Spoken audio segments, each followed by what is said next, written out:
Olá, eu sou Marília Araújo, biomédica, e essa é uma aula para a disciplina de biossegurança, onde iremos aí abordar como deve ser a conduta laboratorial, a organização e as normas que regimentam o bom funcionamento dos laboratórios e postos de coletas.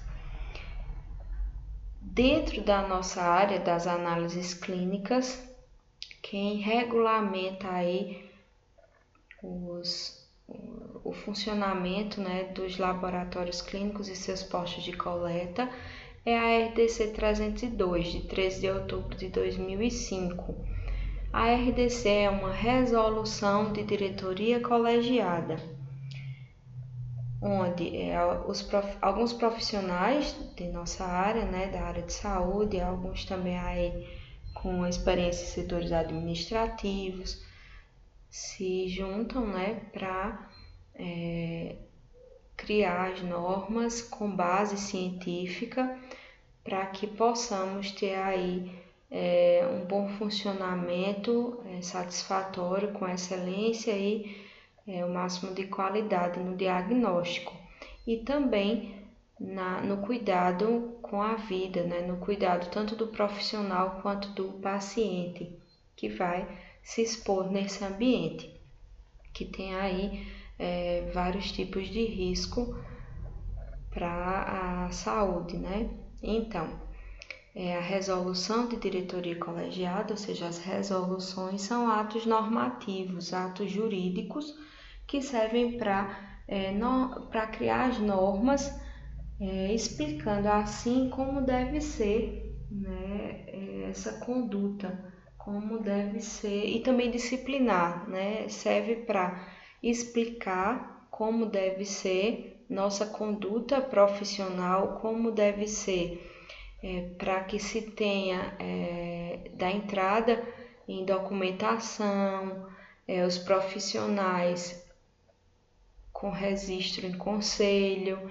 Então, fala tanto da parte administrativa, quanto dos recursos humanos, quanto da necessidade de formação técnica e superior, de formação dentro da área de saúde dos profissionais que trabalham nesse ambiente, e fala também sobre a biossegurança e os cuidados com a vida, como a biossegurança já expressa, biossegurança, segurança com a vida.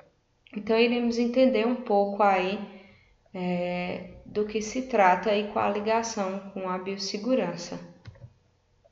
A resolução são atos administrativos normativos, como eu falei, os quais vão explicar aí como deve ser uma conduta administrativa e as normas que devem ser seguidas. Elas partem de autoridades superiores, como exemplo aí a diretoria da Anvisa, mas não do chefe do executivo, através dos quais elas vão disciplinam matéria de sua competência específica, ou seja, elas vão regulamentar, normatizar e disciplinar sobre algum assunto, no caso aí da nossa, sobre a conduta e regimento laboratorial e de postos de coleta. Essas resoluções elas não podem contrariar os regulamentos e os regimentos, mas devem sim explicá-los. Então, é um esclarecimento. A RDC ela dispõe sobre o regulamento técnico para o funcionamento de laboratório clínico e postos de coleta, como eu já citei, vai esclarecer e normatizar o conjunto de princípios, vai fazer a orientação e relatar os métodos, vai fazer a padronização e a organização, então todos os laboratórios têm que seguir esse mesmo padrão, e vai definir as regras de conduta. Na RDC, eu tenho falando tanto da organização como da biossegurança, que é a nossa disciplina, e sobre os processos aí operacionais. Então, a organização laboratorial ela é norteada pela lei, de acordo com a Constituição Federal e a Lei de 8.080/90, que compreendem a organização funcional e estrutural dos laboratórios e seus postos de coleta. Então, tanto como ele deve funcionar, como deve ser a estrutura física desse prédio.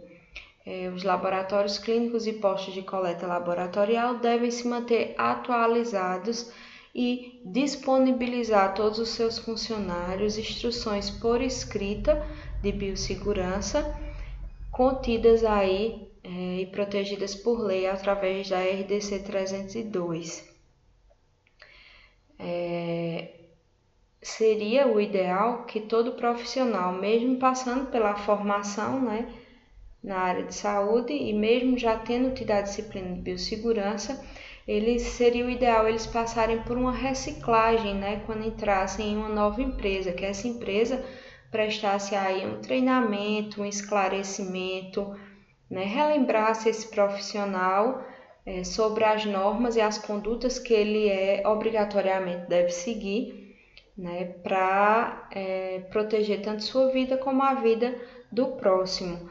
E deve entregar, todo profissional deve ter a RDC citada, a RDC 302, e entregue por escrito, junto com as normas da empresa, para que aquele novo funcionário ele tenha ciência do que se espera dele. Então, esses treinamentos, ou essa conversa deve relatar como a pessoa deve agir, como o profissional deve agir frente a acidentes de trabalho. Então, se houve contaminação com sangue de paciente, se houve um dano por acidente com perfuro cortantes, Trabalhamos aí com material biológico, que tem um alto índice aí de contaminação, e de danos à saúde. Então, devemos saber como agir na nossa rotina, como agir frente a um acidente de trabalho.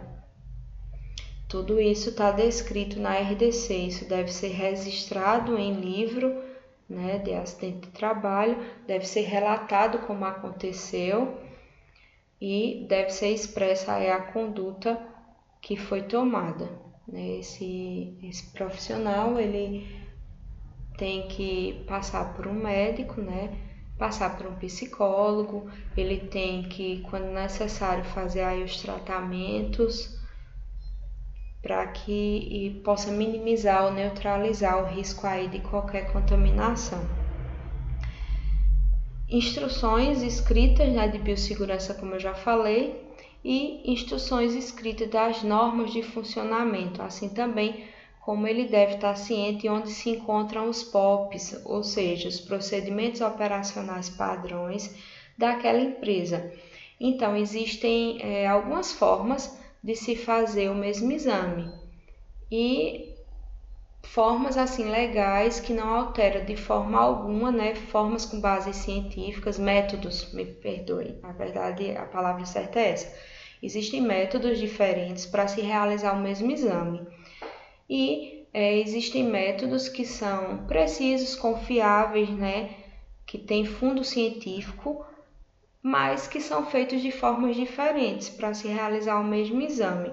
Então, esse laboratório deve conter seus POPs, explicando como naquele ambiente, como naquele laboratório são realizados os procedimentos e as técnicas, para que aí a gente tenha uma contextualização, Eu vou ter aí valores de referência, eu vou ter controle de qualidade, tudo padronizado. Então, para que isso seja bem analisado, eu preciso que todo mundo siga aí os POPs. As definições. Eu vou encontrar também definições sobre alvarás de sanitário, licença de funcionamento ou licença sanitária, que são documentos expedidos, emitidos pelo órgão sanitário competente, estadual, municipal ou do Distrito Federal, que vai liberar o funcionamento desse estabelecimento para que ele venha abrir as portas, e exercer suas atividades sobre regime da vigilância sanitária. Isso quer dizer que esse ambiente, quando ele for liberado para o funcionamento, ele se enquadra nas normas que são pedidas, né, pela vigilância sanitária, e ele vai também receber visitas para que a vigilância mantenha aí essa qualidade, né, desse laboratório que vai prestar um serviço aí de saúde. Todo laboratório e posto de coleta ele deve ter um responsável técnico pelo laboratório ou pelo posto, é aquela pessoa que responde aos conselhos, né, que responde por aquele ambiente. Então, deve ser um profissional habilitado, de formação de nível superior e que tenha conhecimento e que tenha habilitação para exercer essa função. Nesse ambiente também, as outras pessoas que trabalharem devem ter formação técnica. Então, uma pessoa que não tem nenhuma formação técnica ou superior não pode exercer atividades dentro dessa área, né? Salvo recepcionistas, mas ainda assim é preferível que até as recepcionistas elas saibam, né, tenham conhecimento sobre os exames, para que possam dar um esclarecimento melhor aos pacientes. Então, todos os profissionais ali devem ser habilitados para exercer suas funções. O ambiente laboratorial post-coleta deve estar adequado às normas, bem sinalizado, organizado, limpo, isso é muito importante. Um ambiente de saúde ele deve estar sempre limpo, livre de micro-organismos, de contaminantes, e aqueles profissionais devem estar em dia com sua saúde, em dia com sua norma de biossegurança, né? E esse ambiente deve estar em dia também com as leis. A direção ou responsável técnico desse laboratório, desse posto de coleta, ele tem a responsabilidade tanto de planejar, implementar e de garantir a qualidade de todos os processos, desde o recebimento, a orientação do paciente, até a entrega do laudo e orientações finais aí ao paciente. E também ele tem aí uma obrigação de exigir, né, e de cobrar dos profissionais que ali trabalham boas condutas. Então, eu tenho definições ligadas aos recursos humanos, né? Essas definições e essa direção ela tem que estar em harmonia e sempre em contato com os recursos humanos, que é quem vai tratar dos trâmites legais junto com o contador para a contratação de um funcionário. Além disso, eu tenho que estar com a infraestrutura, ou seja, o prédio tem que estar adequado, eu tenho que estar com equipamentos calibrados, eu tenho que ter reagentes em bom funcionamento, né, aptos a serem usados, ou seja, em dia com a validade, estejam refrigerados, se for o caso, de forma correta, estejam armazenados, né, de forma correta, e sua utilização também siga os parâmetros que aquele fabricante define. O sigilo, nossa profissão, um pilar de nossa profissão aí é o sigilo. Não devemos comentar sobre nenhum exame e nem sobre nenhum paciente, nem no ambiente de trabalho, nem fora dele.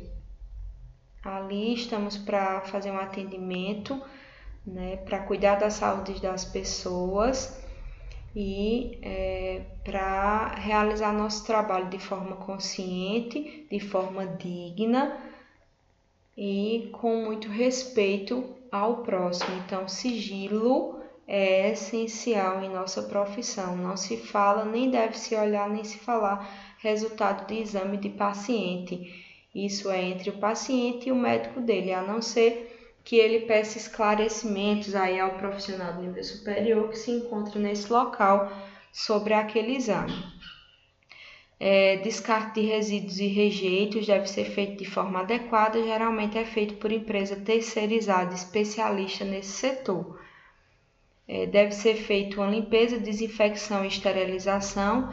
Isso tem que estar em dia e deve ser emitido os laudos, né, a partir dessas empresas. A empresa de desinfecção deve emitir laudos dizendo que esse ambiente foi desinfectado. A esterilização e a limpeza dos materiais utilizados e do ambiente deve ser feita todos os dias, se necessário, mais de 1 ou 2 vezes no dia.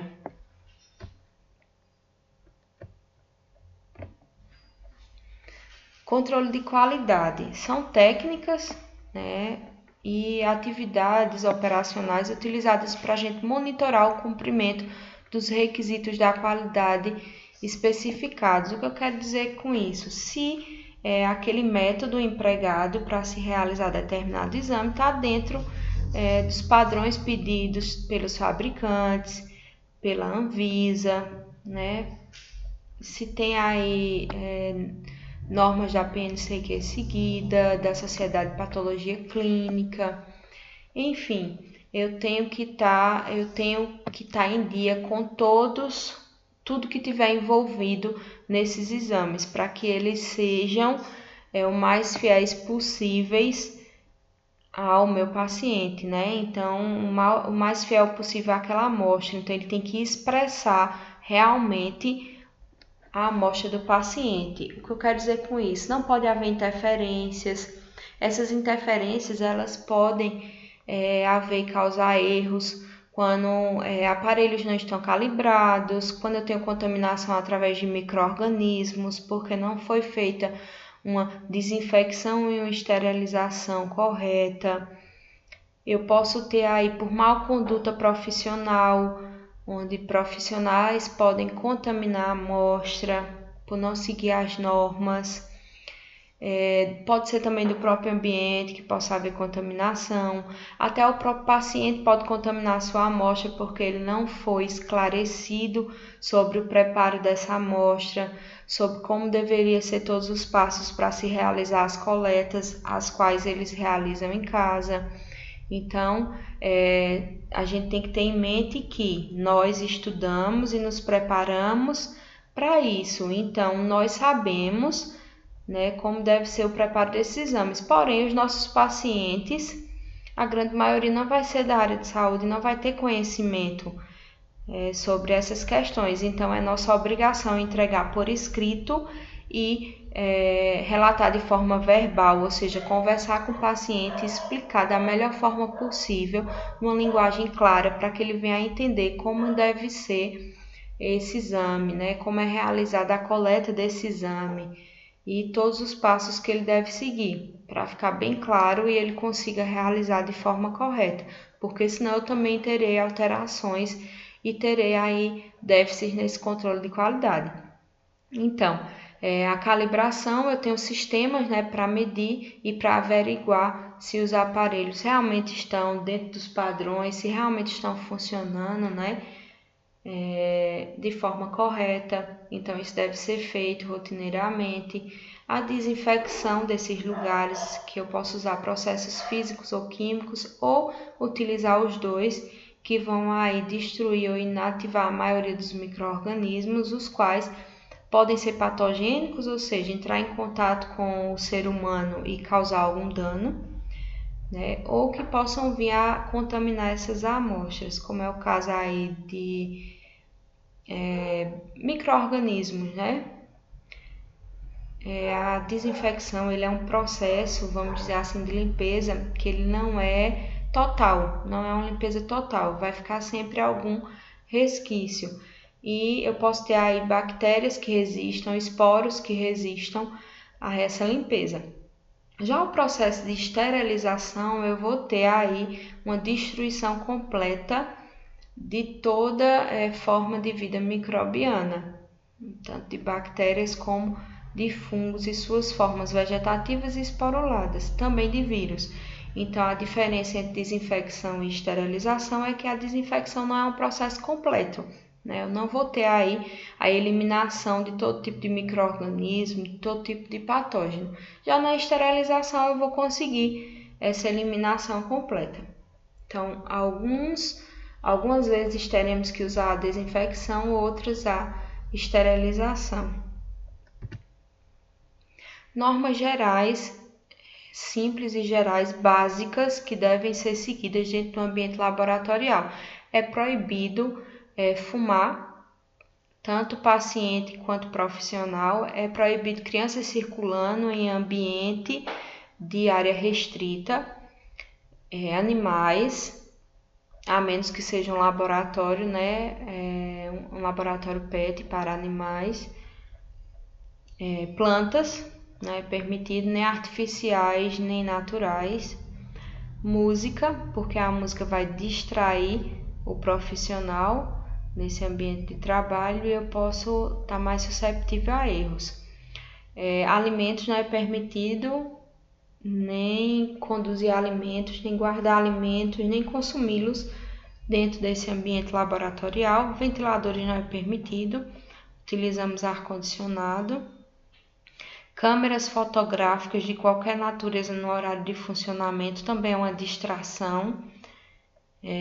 Posso também aí acabar sendo indiscreto ao fotografar um paciente, então não é permitido câmeras fotográficas. Pessoas sem vínculo e formação institucional para o laboratório, ou seja, pessoas que não trabalham ali, que não têm compreensão sobre os riscos que se encontram ali e que não têm formação laboratorial. Então, são pessoas leigas, digamos assim.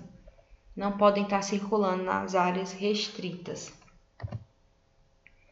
O acesso restrito a estranhos, Acesso livre a funcionários habilitados, funcionários supervisionados, quando não forem habilitados para aquele setor.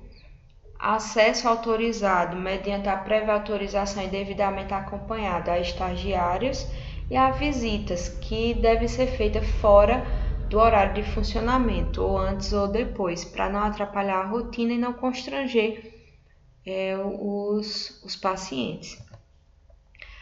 Normas para profissionais habilitados em ambiente laboratorial, ou seja, nós que trabalhamos nesse ambiente. Cabelo preso, proteger barbas longas, uso de celular é restrito, evitar o uso de calçados abertos. Aqui não pode, não é evitar, não pode.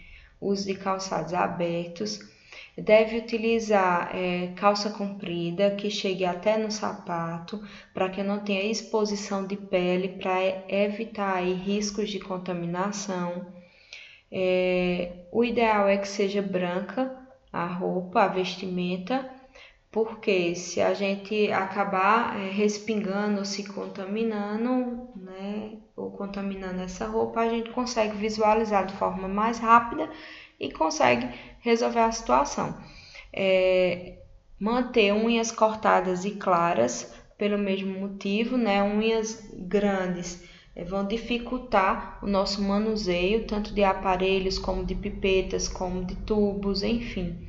Vai dificultar o nosso trabalho, podem ocasionar riscos de acidente, e as unhas devem estar sem esmalte, sem estar pintadas, devem estar claras, porque se eu sujar essas unhas de qualquer maneira, eu vou estar visualizando para que eu consiga lavar com escovas e detergentes de forma mais segura, não ficando nenhum resíduo nessas unhas. Não utilizar joias ou adereços, como anéis, pulseiras, cordões extravagantes durante o ambiente de trabalho. Certos ambientes não é permitido de forma nenhuma e em outros é permitido que se for de forma discreta. Então, anéis geralmente não. Se for, alguns lugares permitem aí as alianças, anel baixo, e se não estiver em excesso, ou seja, não podemos usar anéis em todos os dedos de forma exagerada, Pulseiras que sejam grandes ou que tenham algumas coisinhas penduradas nela, cordões também grandes demais, que quando a gente vai se movimentar, eles possam sair do jaleco e acabar pegando em uma amostra, enfim. são adereços que vão nos atrapalhar dentro desse ambiente de trabalho. A utilização de lentes de contato. Lentes de contato não é permitido, na verdade, dentro do ambiente laboratorial. Porém, algumas pessoas têm a necessidade desse uso. Algumas pessoas têm problemas, os quais eles não conseguem se adaptar aos óculos. Então, essas pessoas devem utilizar lentes descartáveis. Existem aí lentes com duração de um dia, né, que essa pessoa pode utilizar. Tem aí mensal, tem semanal, tem diária, tem algumas que duram 3 dias, enfim. O uso de lentes descartáveis seria aí o mais adequado. Nunca comer ou levar alimentos para a área laboratorial, nem em suas geladeiras, nem as de reagente, nem as geladeiras de amostra, obviamente.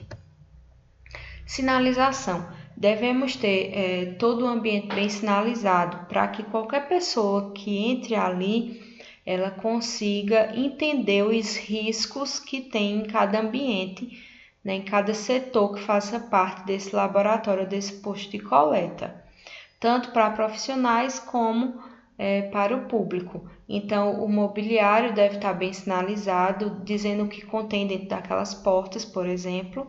Os produtos e reagentes devem estar bem rotulados no prazo de validade. As áreas de pesquisas também devem estar todas sinalizadas. E a área pública também, porque na recepção temos também aí riscos. Alguns exemplos de sinalização. Quando eu tenho aí chamas, quer dizer que aquele produto ou aquele aparelho, enfim, o que estiver etiquetado, a gente não deve expor o produto perto de chamas ou em lugares quentes ou muito abafados, porque corre o risco de pegar fogo, porque é um produto inflamável. O símbolo de radioatividade que encontramos muito aí no setor de raio-x dos hospitais.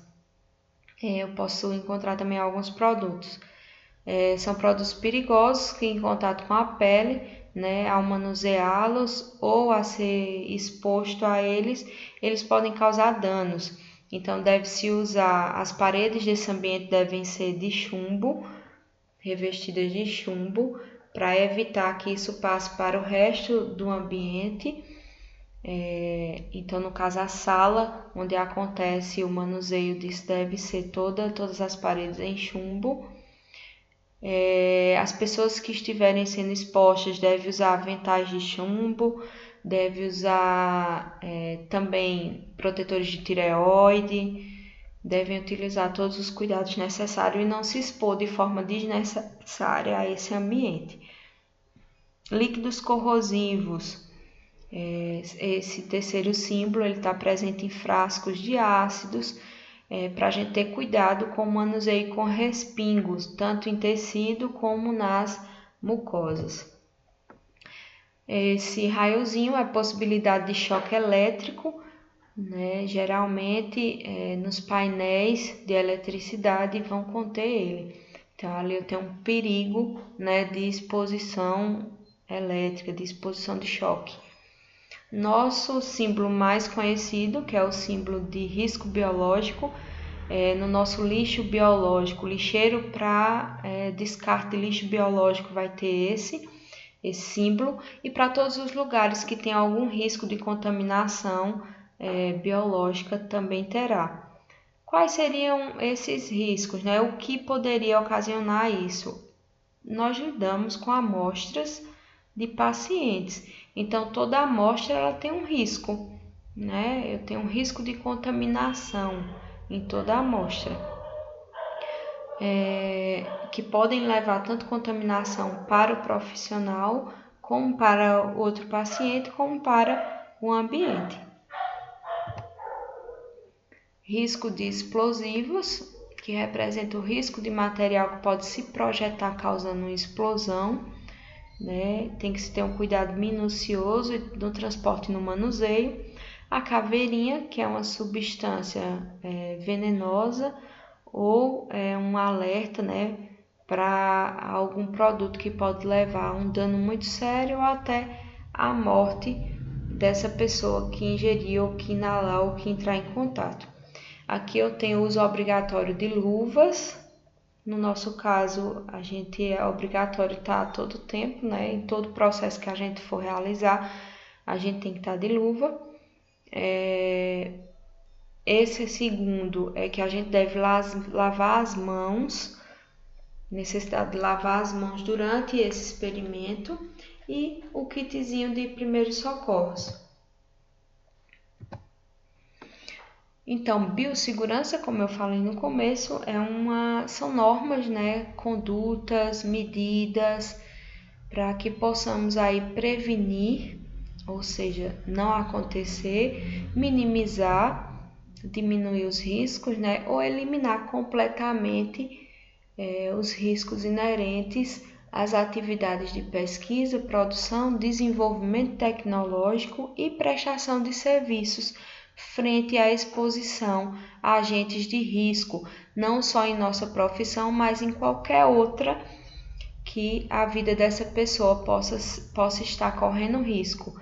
Então, para cada tipo de profissão e cada risco que a pessoa vá ser exposta, tem as normas e condutas que devem ser seguidas para diminuir o risco de acidente de trabalho, de contaminação e de dano à saúde das pessoas, tanto os pacientes quanto os profissionais. Para que isso aconteça, tem que se ter uma organização e uma boa conduta, tem que se ter o manuseio e o transporte de material biológico de forma correta, segura, o comportamento, né, das pessoas envolvidas, temos que ter bom senso, ter conhecimento científico, então a gente tem que, por isso que tem que ser profissionais habilitados, porque vão ter o conhecimento sobre deveres, né, e sobre direitos no nosso ambiente de trabalho, e também vão ter conhecimento sobre os riscos que estão se expondo. E o empenho de todas as pessoas envolvidas, de todas as pessoas que trabalham nesse ambiente, para que tudo corra de forma segura. Aqui eu tenho algumas formas, algumas vias de contaminação mais frequentes para acidentes de trabalho. Eu tenho forma cutânea, digestiva e respiratória, e os índices, né, 27% dos acidentes de trabalho acontece por conta de sapisco e derramamento, seja de reagentes, de ácidos e amostra. 25% por acidentes com agulhas, 16% por acidentes com perfuro cortante, seja vidraria, seja lanceta, seja outro tipo de material que possa, lâminas, que possa vir a ocasionar cortes. 14% por mordidas e arranhões de animais, aí são casos de pessoas que trabalham com pesquisa científica, de biotério, que trabalham já com animais dentro do ambiente laboratorial. 13% pipetagem com a boca, que é um absurdo nos dias de hoje, porque há muito tempo se inventou algo espetacular chamado pera e as pipetas automáticas e graduadas, né, que a gente pode utilizar. Então, pipetar com a boca é um absurdo desde sempre, né? E nos dias de hoje, com tanta tecnologia e com tantos mecanismos que possamos usar, para quem não tem aí uma intimidade maior com a pera, temos aí as pipetas automáticas, temos aí uma infinidade, tem pipetadores que não são peras, então tem uma infinidade de dispositivos que a gente possa utilizar para realizar essa função. Então é um absurdo pipetagem com a boca, ocasionando um risco muito grande aí, tanto de contaminação, né, desse reagente ou dessa amostra, como de contaminação da pessoa que está realizando. E 6% são outros tipos de acidentes que possam vir a ocorrer.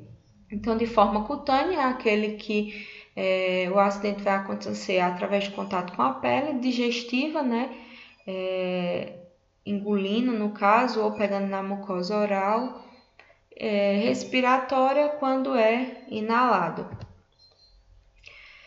Proteção e controle de proteção, né? Eu tenho aí obrigatoriamente que usar os EPIs e os EPCs para que garanta um bom funcionamento do local, das atividades e para que eu tenha uma seguridade na minha vida e na vida das pessoas envolvidas. Então, eu tenho equipamentos de proteção individual, que são aqueles que eu uso, cada pessoa usa o seu, como é o caso de luvas, máscaras, perdão, aí a máscara sem acento, luvas, máscaras, aventais, propés, os óculos, o nosso próprio jaleco, né? Então, tudo isso aí, o uso de sapatos fechados. Então, tudo que for individual, né, para a sua proteção, vai estar nos EPIs, equipamentos de proteção individual. Já os que são coletivos são aqueles que vão garantir a segurança para todas as pessoas ali presentes, como é o caso do descarte correto e remoção de lixo, infectante, né, ou perfúrio cortante, extintores de incêndio, lava-óleos, chuveiro químico e as sinalizações. Eu tenho aí os grupos de risco dentro do laboratório. Então, grupo de risco físico é aquele sinalizado com a cor verde. Risco químico, ele é sinalizado no ambiente com a cor vermelha. Risco biológico, ele vai ser sinalizado pela cor marrom. Risco ergonômico pelo amarelo. Risco de acidentes, quaisquer que seja, o azul.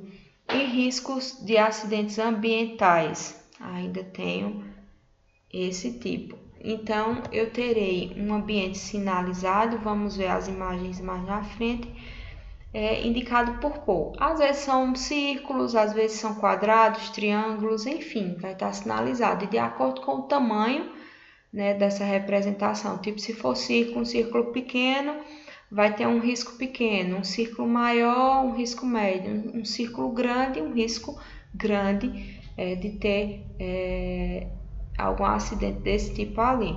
Então, deve-se ter cuidado. Riscos físicos, aí eu vou ter o calor, o frio, chamas, radiação, umidade, ruídos.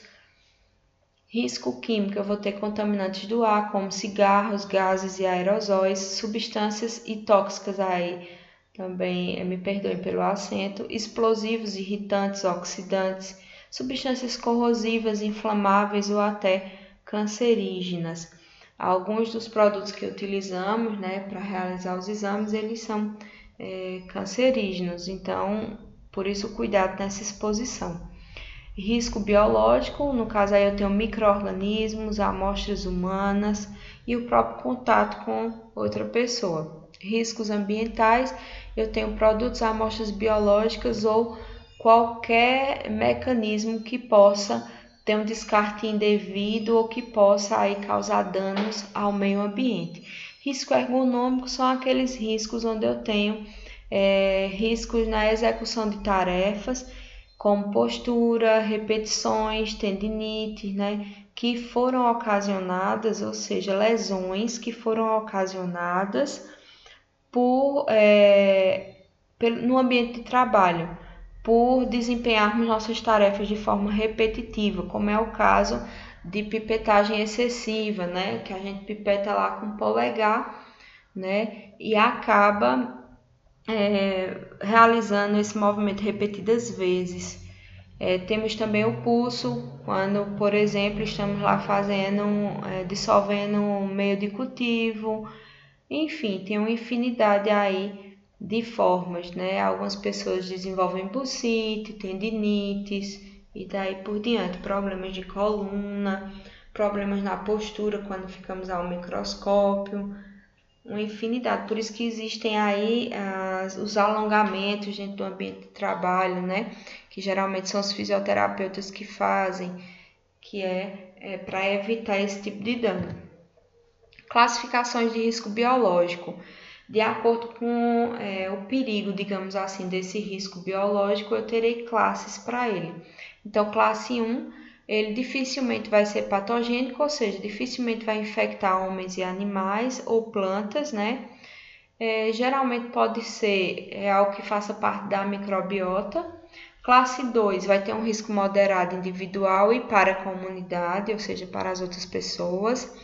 Vai ser patogênico, geralmente o agente ele é patogênico, ou seja, pode causar uma doença aos homens ou aos animais, porém ele tem formas de se evitar e os tratamentos, no caso de ser adquirido, são eficazes. O de classe 3 ele vai ser muito patogênico para o homem, pode ter um potencial aí letal, né? Pode vir ao óbito. A disseminação vai ser rápida, como é o caso na disseminação por via respiratória, que ela é rápida e alcança um grande número de pessoas por estar presente no ar. Possui risco para a comunidade e para o meio ambiente porém tem tratamento e prevenção conhecidos. O classe 4, ele é extremamente patogênico para homens e animais, ou seja, entrou em contato, vai haver aí risco à saúde. Não há tratamento ou profilaxia conhecida, aí temos um exemplo do novo coronavírus, né, do Covid, esse novo vírus, que quando a gente começou a entrar em contato com ele, a gente não tem, né, os tratamentos ainda estão sendo, né, testados e estão sendo aí feitos protocolos e a forma de se evitar também não conhecíamos, né? Depois que passamos a conhecer o vírus, é que vamos estudá-lo e desenvolver medidas, como no caso já sabemos, aí a utilização da limpeza das mãos, né? A utilização de álcool gel, de máscaras, de viseiras, enfim. E o tratamento muitas vezes também não é conhecido. Então, tem grande poder de transmissão e geralmente é por via respiratória, como é esse caso. Tem aí chances de epidemia e de pandemias. Tem alta capacidade de disseminação na comunidade e no meio ambiente. Aqui eu tenho um mapa de risco, né? Todo ambiente aí que contenha riscos deve ter esse mapa, onde vai ter dizendo como se fosse uma planta baixa, né? Aquela feitas pelos os arquitetos, onde mostra cada cômodo, né, desse local, desse estabelecimento. Então, vai ter a parte da enfermagem, vai ter a sala de coleta, aqui a recepção, a rouparia, a lavanderia, os setores, por exemplo, parasitologia, microbiologia, hematologia, enfim, onde vai estar acomodado o lixo. Então, tem que estar tudo descrito, né, exposto e tem que estar sinalizado. Se vocês olharem nas UPAs, elas são bem sinalizadas, pelo menos as daqui são. Elas são bem sinalizadas e elas têm toda bem visível, assim, desde a recepção todo esse aí conhecimento exposto. Então, eu tenho aí o risco físico, com círculos aqui no caso, mas como eu falei, podem ser outras formas. Na intensidade vai aumentando o tamanho, né? Aqui eu tenho risco físico, para marrom, risco biológico, para risco químico, vermelho, ergonômico, amarelo e risco de acidentes, o azul. Então, em cada ambiente, ó, aqui, por exemplo, eu terei aí risco ergonômico, risco químico e risco de acidentes. Aqui eu terei um risco moderado, ó, o tamanho do círculo médio, para risco biológico, terei ergonômico e daí por diante. Processos operacionais, para que a gente tenha excelência e para que a gente preserve tanto o profissional como as pessoas envolvidas, temos que ter muito conhecimento e temos que ter muita responsabilidade nos processos operacionais. O que são eles? É tudo que envolver esse exame. Então, desde do aconselhamento ao paciente, como ele deve fazer as coletas, como vai ser o exame, quais são os preparos, se no caso esse paciente tiver que fazer alguma dieta, se tiver que manter o jejum, se tiver que evitar alimentos com corantes, uso de medicações, enfim, toda essa orientação faz parte dos processos operacionais. passando aí por coleta, passando por técnicas em si para realizar esse exame até a entrega do laudo final. Então, os processos operacionais vão desde o momento que o paciente entra nesse ambiente e vai ser orientado, né, recebe as informações até na entrega desse laudo. Então, são todas as condutas, a tecnologia utilizada, a ciência, né, os profissionais envolvidos, medidas tomadas, desde a recepção e orientação do paciente até a entrega desse laudo final. Então, caracterizamos esses processos operacionais por processos de fase pré-analítica, analítica e pós-analítica. Nessa fase pré-analítica é tudo que vem antes da realização do exame. A analítica, como o nome já diz, é quando eu estou realizando a análise dessa amostra. Então, tudo que eu fizer para analisar essa amostra vai pertencer à fase analítica. Tudo que vier antes vai pertencer à pré-analítica. E tudo que vier pós o exame será pós-analítico, como é no caso aí a confecção e entrega desse laudo e a orientação para que esse paciente procure o profissional que requisitou esse exame ou, enfim, qualquer outra orientação que possa vir a surgir. Fase pré-analítica. O laboratório clínico e o posto de coleta, eles devem disponibilizar ao paciente de forma responsável as instruções escritas e verbais. Então, deve entregar um papelzinho com os preparos, né, e os cuidados que deve se ter, e deve também explicar, conversar com o paciente para entender a situação dele, por que ele está realizando aquele exame, para que a gente possa explicar a ele os cuidados que ele deve ter. Tem que ser numa linguagem simples, acessível, sem termos técnicos, porque devemos lembrar que o paciente não é muitas vezes profissional da área de saúde, então ele precisa ser esclarecido da forma mais simples, para que ele venha a entender, né? E a gente deve solucionar as dúvidas que ele também tiver e ainda deve dar um contato de telefone para caso surja alguma dúvida ele possa entrar em contato e ser assim esclarecido. Ele deve ser orientado sobre o preparo de exames, sobre coleta de amostras, para que a gente tenha uma excelência nesse processo. Porque sem uma fase pré-analítica bem feita, eu não terei exame bem feito, certo? Então, a fase pré-analítica é uma das que mais ocorrem erros, tanto pelos preparos de exame, como por erros em ficha, em preenchimento de ficha, enfim. O que compreende essa fase pré-analítica? Desde o cadastro do paciente, né, que deve conter as informações de número de registro desse paciente, nome completo, documentos, né, idade, sexo e procedência desse paciente, se ele vem indicado, se algum médico prescreveu, o telefone e endereço para contato, o nome e o contato do responsável, se for o caso, nome do médico que solicitou, do profissional solicitante, data e hora do atendimento, horário dessa coleta, quando for necessário, nomes solicitados, exames solicitados e tipos de amostra que foram coletadas, data prevista para a entrega desse laudo, indicações se é ou não um exame com urgência e se for com urgência, o porquê dessa urgência deve ser especificado